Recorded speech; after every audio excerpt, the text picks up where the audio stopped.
Assalamualaikum warahmatullahi wabarakatuh.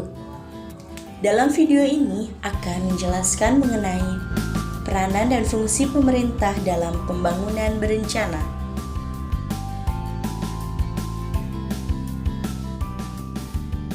Definisi pembangunan. Menurut Alexander 1994, pembangunan adalah proses perubahan yang mencakup seluruh sistem sosial seperti politik, ekonomi, infrastruktur, pertahanan, pendidikan, teknologi, kelembagaan, dan budaya. Tujuan pembangunan.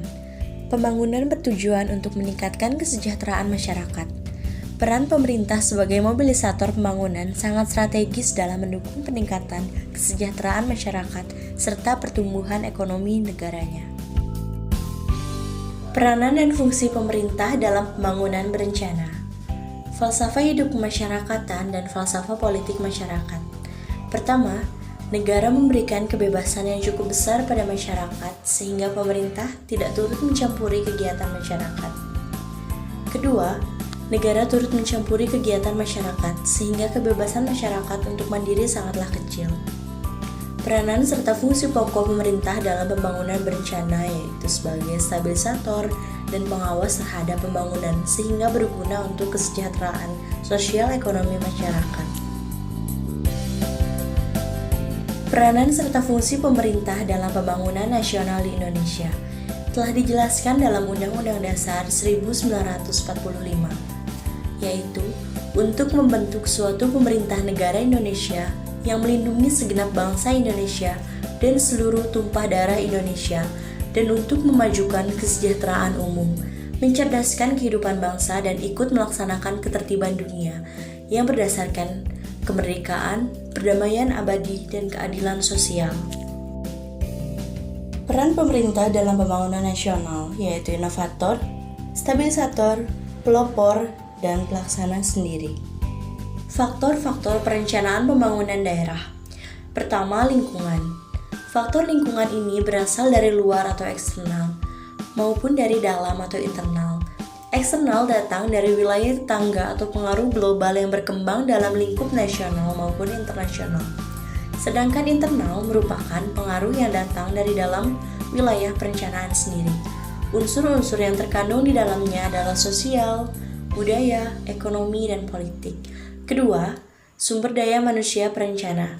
Faktor sumber daya manusia merupakan motor penggerak perencanaan. Kualitas perencanaan yang baik akan memungkinkan tercipta oleh sumber daya manusia yang baik.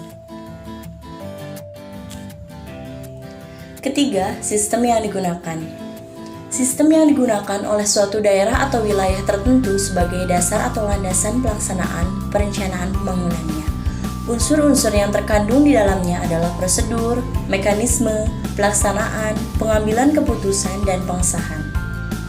Keempat, perkembangan ilmu teknologi.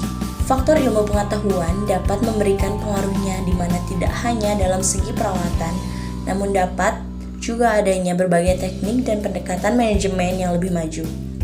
Peralatan hanya merupakan salah satu aspek yang dapat digunakan dalam rangka meningkatkan efektivitas dan efisiensi. Kelima, pendanaan. Faktor pendanaan pada dasarnya merupakan faktor yang sudah given. Artinya, hal itu memang harus ada untuk melakukan suatu kegiatan atau aktivitas. Pembangunan ekonomi daerah. Pembangunan ekonomi daerah merupakan suatu proses di mana pemerintah daerah dan masyarakat mengelola sumber daya yang ada dalam bentuk suatu pola kemitraan antara pemerintah, daerah, dan sektor swasta untuk menciptakan suatu lapangan kerja baru dan merangsang perkembangan kegiatan ekonomi dalam wilayah tersebut. Perencanaan pembangunan ekonomi daerah.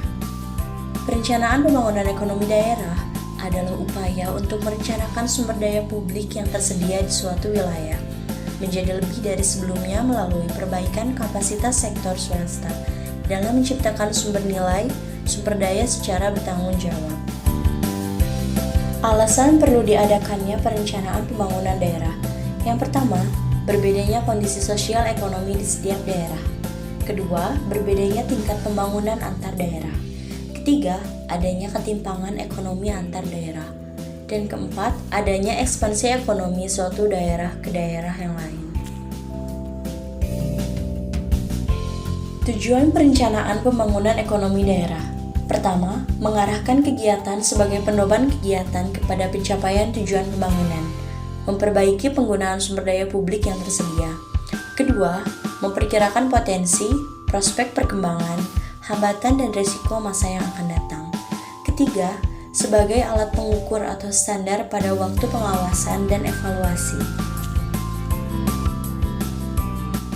Dari beberapa penjelasan yang sudah disajikan tadi, dapat disimpulkan bahwa pemerintah dalam melaksanakan pembangunan di seluruh wilayah Indonesia mengeluarkan sejumlah kebijakan untuk meringankan beban dunia usaha.